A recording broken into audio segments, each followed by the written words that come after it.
રાજકોટના કાગવડ ખાતે આવેલા ખોડલધામ મંદિરે વિસાવદરના ધારાસભ્ય ગોપાલ ઇટાલિયાએ ખોડિયાર માતાજીના દર્શન કર્યા હતા. તેમની સાથે મોટી સંખ્યામાં કાર્યકર્તાઓ પણ ઉપસ્થિત રહ્યા હતા. ખોડલધામ ટ્રસ્ટ દ્વારા ધારાસભ્ય ગોપાલ ઇટાલિયાનું ફૂલોના હાર પહેરાવી સ્વાગત કરવામાં આવ્યું હતું. આ તકે ધારાસભ્ય ગોપાલ ઇટાલિયાએ નિવેદન આપતા જણાવ્યું હતું કે હું માતાજી પાસે આશીર્વાદ લેવા આવ્યો છું.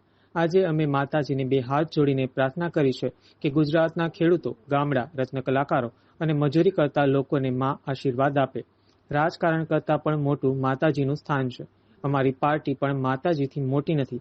રાજકારણની ચર્ચા કરતા માતાજીની વાત પર વધારે ભાર મૂકીએ છીએ. વિસાવદરના ધારાસભ્ય ગોપાલભાઈ ઇટાલિયા છે તે આજે ખોડલધામ ખાતે દર્શન કરવા પહોંચ્યા છે. ત્યાં મોટી સંખ્યામાં લોકો છે તે જોડાય છે. આપણે ગોપાલભાઈ સાથે વાત કરીશું. ગોપાલભાઈ, તમે ખોડલધામ ખાતે દર્શન કરવા આવ્યા છો.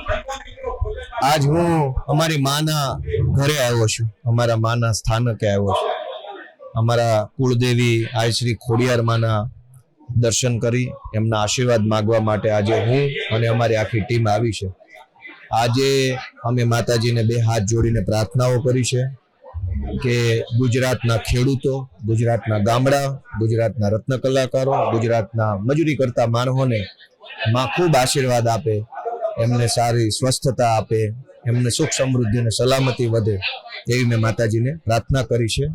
અને મારા માટે પણ મેં માતાજીને પ્રાર્થના કરી કે મને મારી શક્તિ આપે, મતિ આપે, બુદ્ધિ આપે કે હું ગુજરાતની જનતા માટે કંઈક નિમિત્ત બની શકું સારા કામનું, એવી પણ મેં પ્રાર્થના કરી છે.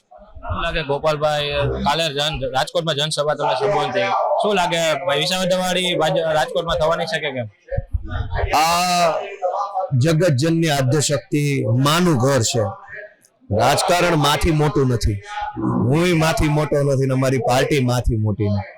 એટલે અહીંયા રાજકારણની વાત કરવી એના કરતા માં પ્રત્યેનો આપણો ભાવ શું છે, માં પાસેથી આપણે શું આશા રાખીએ છીએ, એ વાત ઉપર આપણે વધારે ભાર મૂકીએ છીએ. હું રાજકારણની ચર્ચા હું આ મંદિરના ગેટની બહાર જઈને કરીશ.